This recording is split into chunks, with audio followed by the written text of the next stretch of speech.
Hola, buenas tardes, and welcome to another one of our online events. Thank you for joining us for today's talk. We hope you've been enjoying these virtual tours, building up your bucket list, or just reliving memories of your trips to these countries. We are more positive about real time travel now. Looks like it's going to be possible sooner rather than later. For those who have joined us for the first time, I'm Sunita, one of the travel specialists at Travel the Unknown. Mexico is a country that does not cease to surprise the visitor. It is the land of indigenous ancient civilizations, sublime beaches, and mouth-watering cuisine. Immerse yourself in its rich biodiversity and history.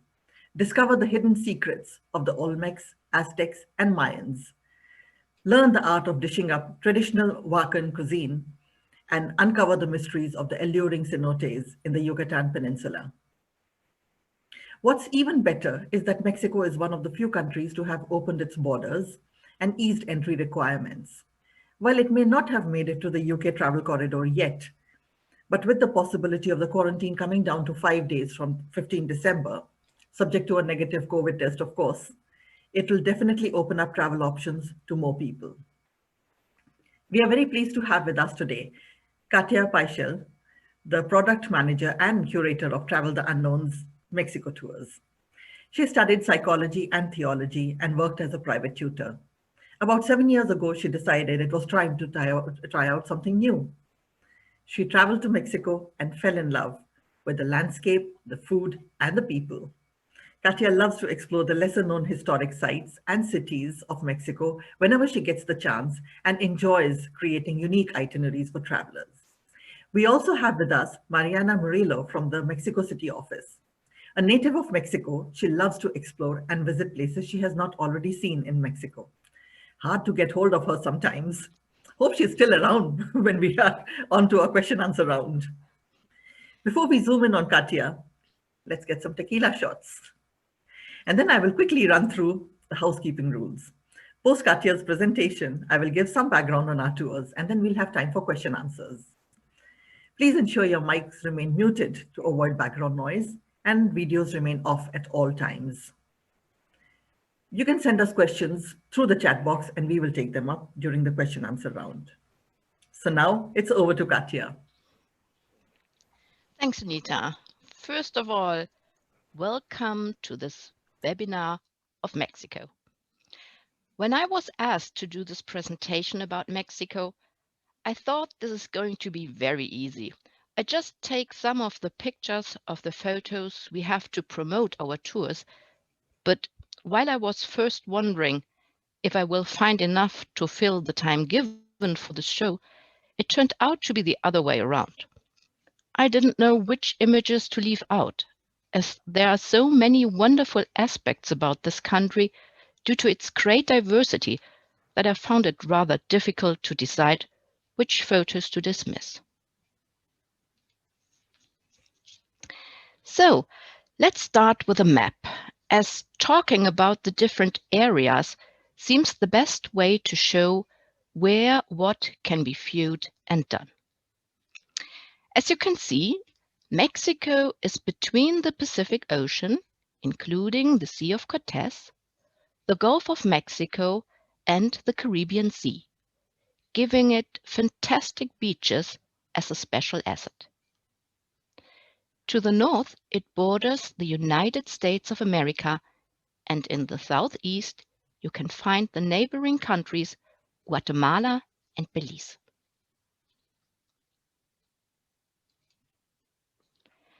We will start in the west with the Baja California, whose fascinating biotopes are inseparably linked to the alteration between desert and the sea.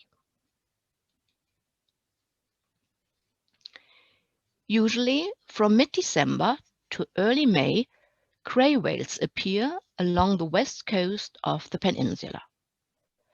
To make sure whale watching is going to be successful, the time between mid-January and the end of March is being advised. Laguna Ojo de Liebre, Laguna San Ignacio, and Bahia Magdalena are especially good places due to their major concentration of gray whales during the season. tangas, small boats, take one out on the lagoon where the whales can be observed close up. Blue whales can be seen between mid-February to mid-March, for which the Bahia de Loreto is a preferable location. But the Baja California is not only interesting during that time. The unique landscape with its enormous cacti having perfectly adapted to the dry zones, the vineyards in the north of Baja California with its ideal climate and soil conditions for such a task, rock paintings and pictographs which can be found all over the whole peninsula, an outstanding flora and fauna diversity which makes it a paradise for all nature lovers.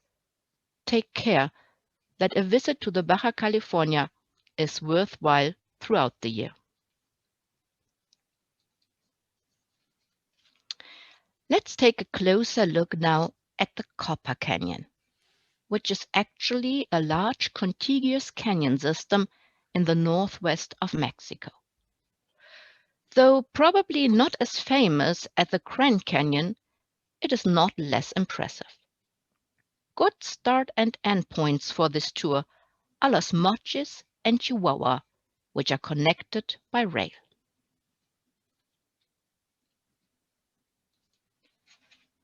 This way you can travel by train, El Chapo that is, through the canyons, which enables you to take breathtaking views of the landscape. You can either go straight through on a one-day journey, or rather interrupt the tour for a couple of days at some of the train stops along to marvel the scenery offered.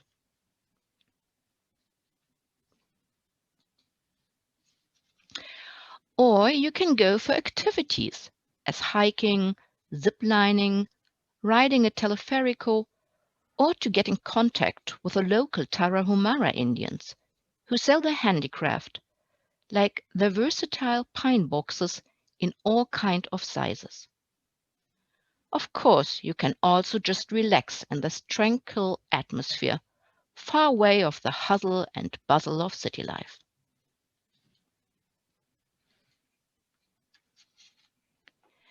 Right at the center of Mexico, you will find the beautiful colonial cities, like San Miguel de Allende, Guanajuato, the Silver City Zacatecas, or Guadalajara, to name only a few.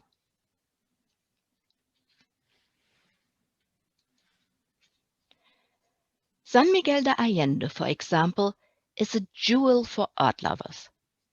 Many artists from all over the world have moved to this picturesque town, and not only do they present and sell their pieces of art there, but invite to workshops so that one can look the artists over the shoulder while they are at work, or one can even participate in one of the many workshops, creating a unique piece under the watchful eyes of the maestros.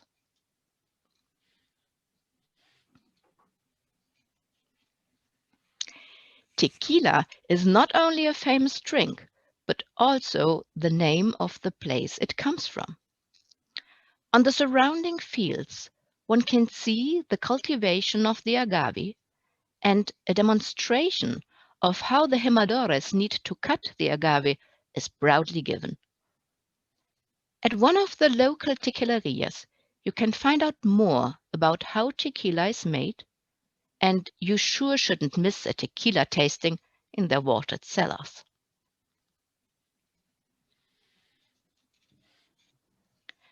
As final examples for the colonial cities, Guadalajara and Guanajuato should be mentioned.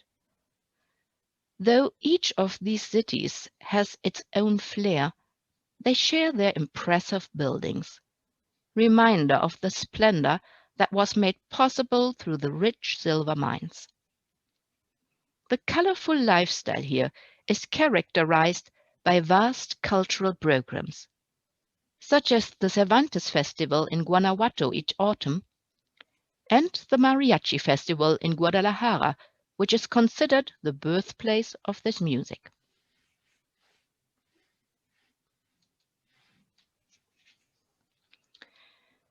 Let's follow now the most popular route people choose to travel when they want to glimpse the essence of this country. The tour starts in Mexico City, moving via Puebla and Oaxaca to the south for a brief stop at the Pacific Ocean. From there, it is traveling through the jungle of Chiapas, with further stops at various Mayan temples and visits to the historic cities Campeche and Mérida.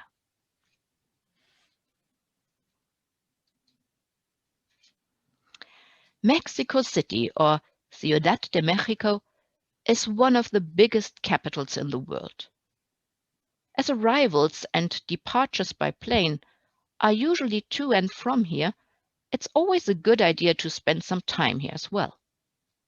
In various museums, one can dive into Mexico's exciting history or be astonished by the vast art collections.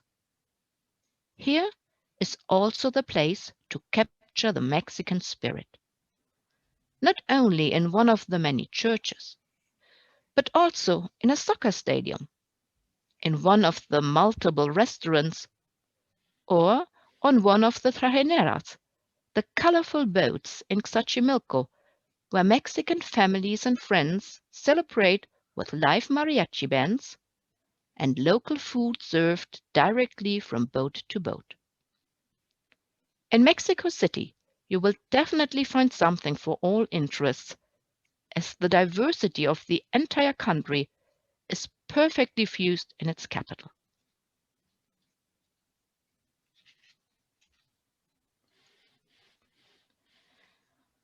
On the way to the southeast, one is passing through Puebla and Oaxaca. Both towns have so much to offer that just driving through would be a neglectance. While Puebla is especially known for its beautiful talavera with a special shade of blue, you shouldn't miss to see the Biblioteca Palafoxiana, the first library on the American continent that was open to the public. Oaxaca, with the Zapotecan site Monte Alban close by, is also worth visiting. Here is the home of the mezcal, which is based on agave just as tequila, but has a slightly smoky flavor to it. Here you can find the artfully painted wooden figures called aleprias, and natural sites as Hierve el Agua, a natural rock formation that resembles a cascade of water.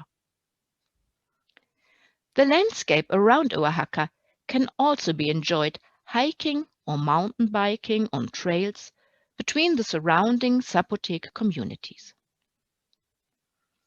Every July, Oaxaca hosts the famous Guelaguetza Festival, an indigenous cultural event that includes parades and dances by groups in traditional costumes. It's also a great place to stay for the Day of the Dead activities around the 1st and 2nd of November. The Day of the Dead, or Dia de los Muertos, is for many Mexicans the most important festivity of the year. It's the time to come together with a family to remember the deceased ones. An ofrenda, an altar, is built either at home or on the cemetery. On this, family photos and candles are being displayed. People dress up, mostly as skeletons, and parade through streets decorated with colorful pierced tissue paper that resembles the fragility of life. I would like to add something. Yeah.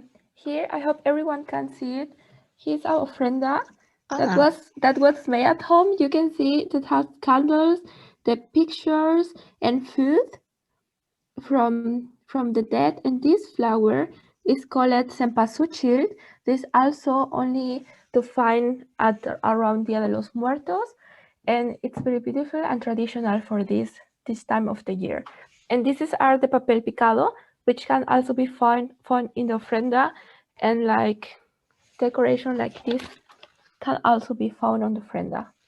And that's really nice, that tradition, and that's a really beautiful way to remember our death or families that are not longer more in the life of the living. Thanks, Mariana. That was good to see. Okay, now to get from there to the Yucatan Peninsula, you can either take a national flight to Merida, Campeche, or Cancun. But then you would miss out on the jungle of Chiapas. This green state provides a lot of outdoor activities, such as boat tours, kayaking, or treetop hiking. In the jungle, you are able to see animals you usually do not encounter in daily life, like crocodiles, tapirs, toucans, or the scarlet macaw, a species of parrot threatened with extinction because of their colorful long feathers.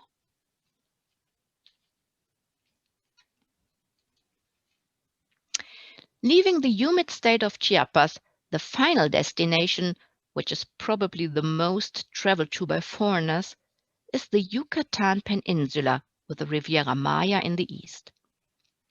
Here you can find the most famous Mayan temples, charming towns, of which two are especially worth a longer stay, and again, nature at its finest.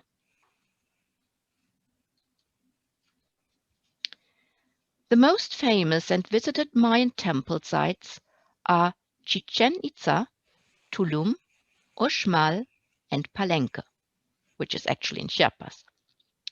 Calakmul and Etna are getting gradually more attention, as well as further temple ruins in the area. But as of yet, you might be lucky to be the only visitor of those less-known places, which adds a special thrill to the exploration. While Chichen Itza, Uxmal, and Etna are being stripped of all that can hide their features, in Palenque and Calakmul you are still surrounded by the jungle, adding to a mystifying atmosphere.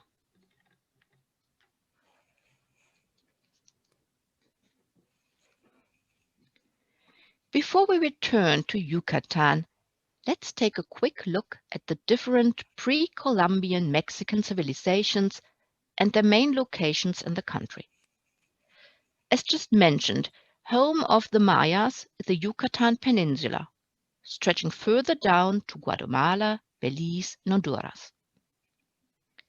The first major Mesoamerican culture were the Olmecs, located around La Venta between 1000 and 400 BC. Mixtecs and Zapotecs were based in the north, respectively south, of Oaxaca. Traces of these cultures can be found, for example, in Monte Alban and Mitla. The Aztecs were actually an alliance created around 1325 of three formerly rival cities: Tenochtitlan, today Mexico City, Texcoco, and Tlacopan. Today's capital became the military power base and the spearhead for the conquest of new territories. In not even 100 years, their influence reached deep into the south, almost to what is now Guatemala, and in the east, they were able to control areas up to the Gulf of Mexico.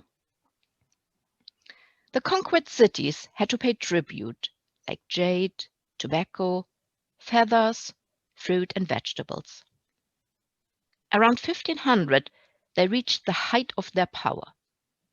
Just some 20 years later, Hernán Cortés arrived, and with him the fall of this powerful empire. The Toltecs, the name deriving from the Nahuatl word Tolteca, which means a person that is skilled in craftsmanship, were located in Tula de Allende, in the state of Hidalgo. During 900 and 1170, this city had up to 60,000 inhabitants. It was established after the decline of the formerly powerful Teotihuacans. These were one of the dominant societies in Mesoamerica.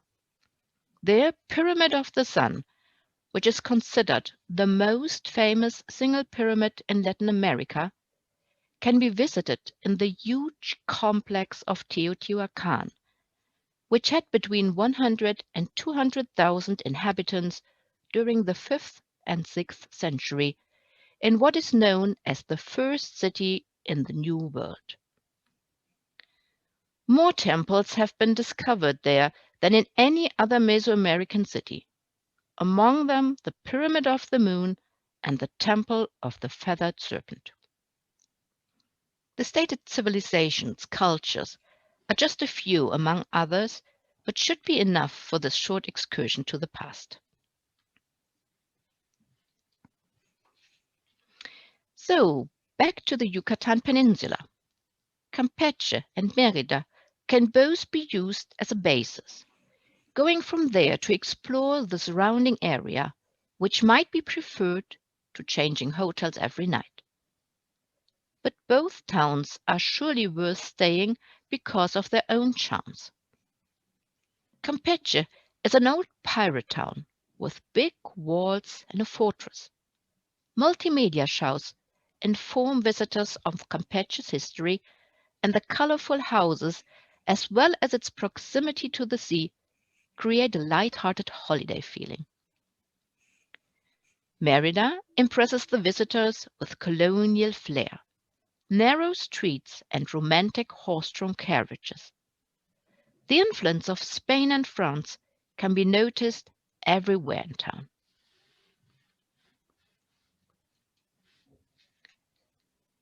But Yucatan has more to offer with its long beaches all around and its rich fauna. Also, the unique sinkholes, cenotes, invite for a swim in crystal clear water, and the caves with the marvelous stalactite and stalagmite formations are worth a visit.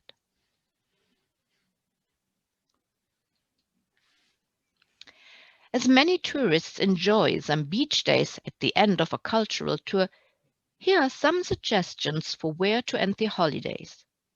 The areas are from west to east: the Riviera Maya between Cancun and Tulum, Isla Holbox in the north of it, Isla Mujeres and Isla Cozumel east, respectively south of Cancun, Bahias do Huatulco in the south of Oaxaca, Acapulco and Ixtapa Zihuatanejo, Puerto Vallarta, Mazatlan.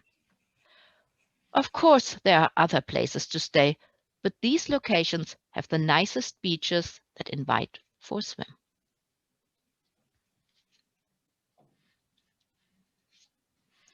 Let's summarize quickly the outdoor activities that can be well done in Mexico: hiking, kayaking, walking, mountain biking, bird animal watching, rafting, ziplining, surfing, snorkeling, to just list a couple. And finally, something that is worth visiting Mexico all by itself is the culinary aspect. No matter if you enjoy street food or prefer a noble restaurant, if you favor beer over wine, mezcal over tequila, desire rather sweets than vegetables, or fancy seafood over meat, Mexico has it all. Tequila, mezcal, wine, Corona, tacos, tortillas, cochinita pibil, ceviche, quesadillas, chilaquiles, rojos o verde, tamales, crepes, arrachera, pastel de chocolate, mole. Mexican dishes are the icing on the cake of each stay in Mexico.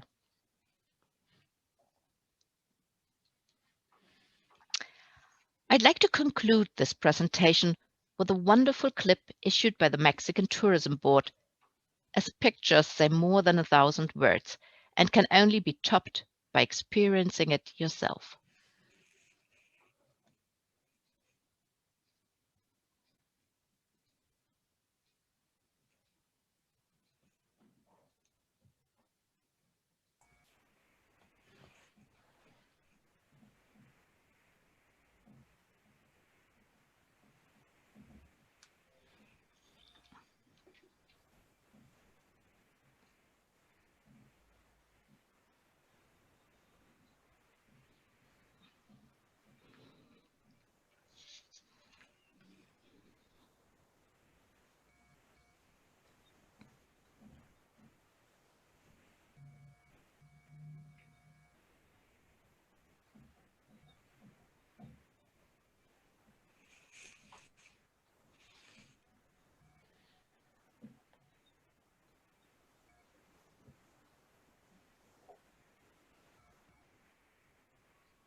Well,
Well, I'm glad that worked out. It was a little bit weird in between when the internet connection wasn't as good, but I'm happy that we could show this because I think it summarizes very well everything so far being said.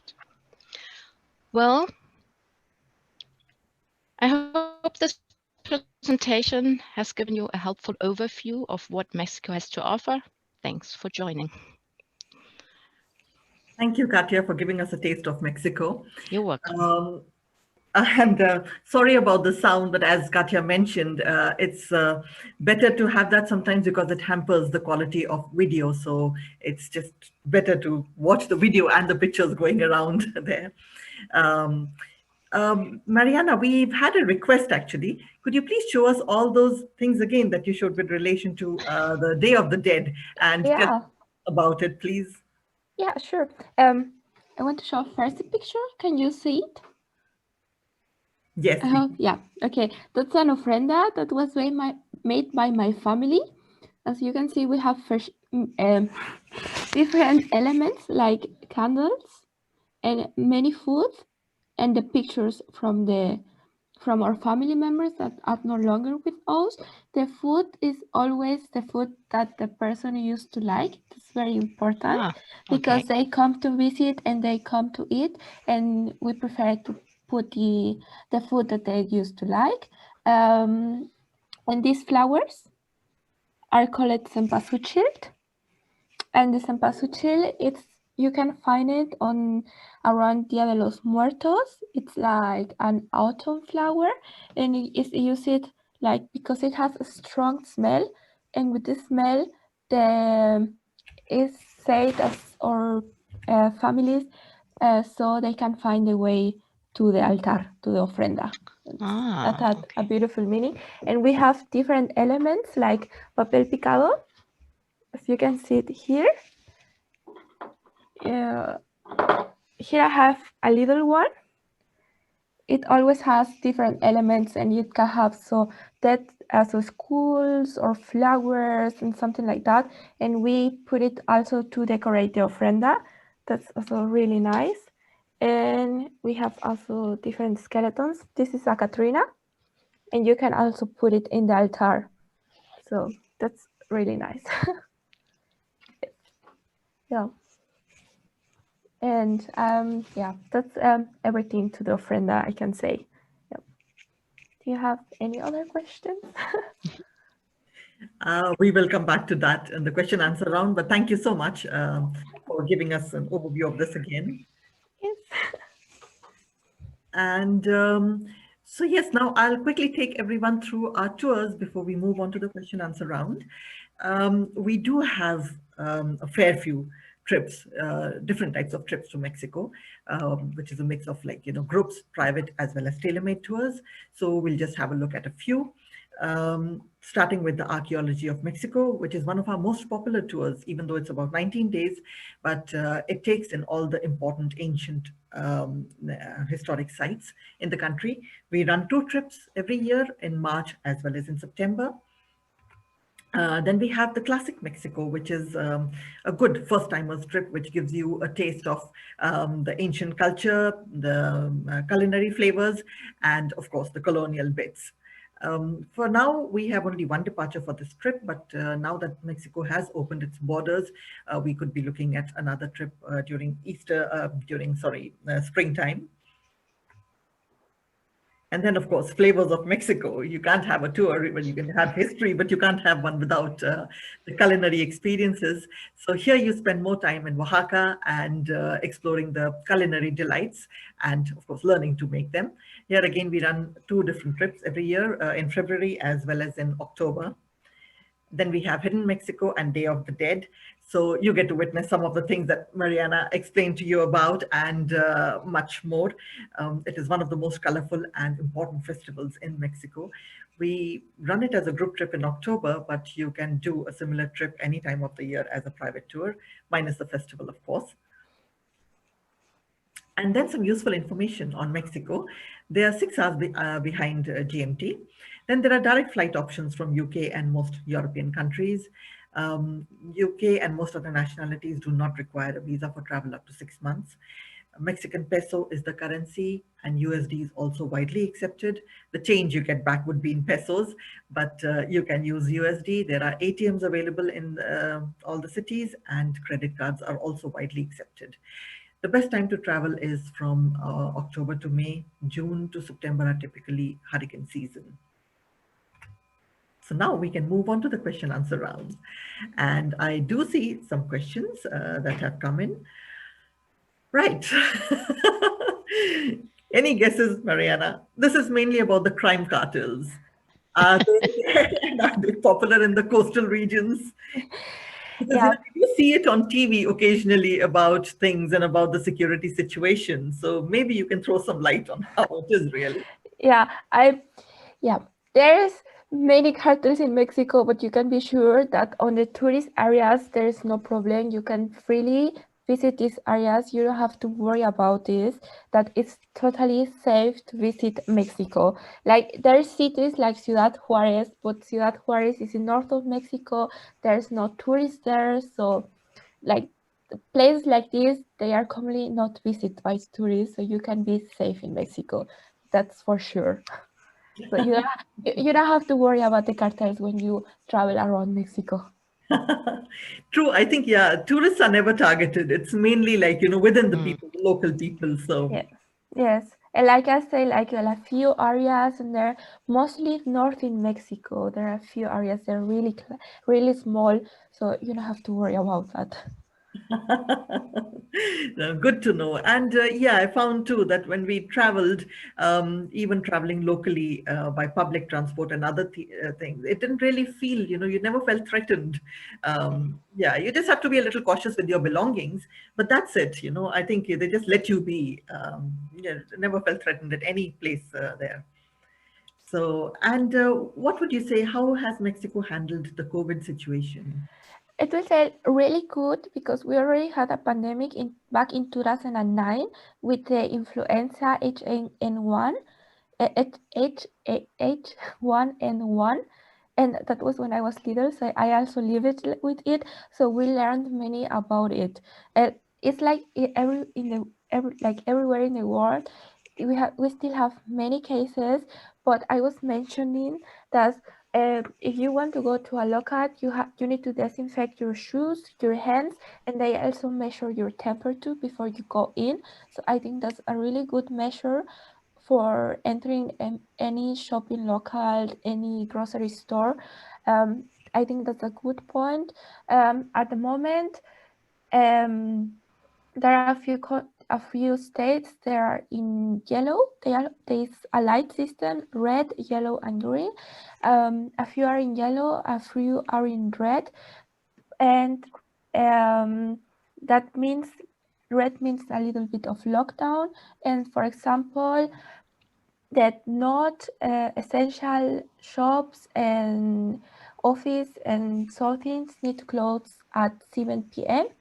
But they are handled very good. There are many measures that any other countries don't have, like this from temperature measure and disinfection from the shoes and things like that. Yeah. So we also hope that with the how's it called? Katja, help! The Yeah. Impfung? Well, Yeah, say it again. Sorry. Impfung. Oh, vaccination. We hope Vaccination. that with the vaccination, they will calm more the cases and there will be everything green and will be totally safe to travel around Mexico. That's wonderful. Yeah, we are also really looking forward to it. But I think the measures they have put in place are much better than what we even have in the UK. Nobody takes the temperature when you walk into shops and other things. So yeah. Yeah, yeah. They also, for example, in the grocery stores, there's also only one person per family allowed. Okay, that's very good. Okay. Yeah. Just Yeah. to keep the crowds low. Yeah. Mm. And what would you say? I mean, knowing the number of pyramids that are there, but do you have any idea how many are there? And do they have any connection to Egypt? The Egyptian pyramids? Can you say something to that, or shall I? You can say it. Okay. No, because I do not know the exact number, but I remember reading something like I think there are 11,000 cultural sites, but they are still a lot of them hidden. So it's not that they're all excavated and you can go to all of them. But there are still a lot more in the jungle. And I was surprised. That's why I had this number in my mind, because I thought, wow, this is really, really a lot. As far as I know, there are no connections to Egyptian pyramids. They are different. They are layered usually. And it is also that one wasn't even sure if they really buried the dead there, but it was rather really a place to communicate with the gods.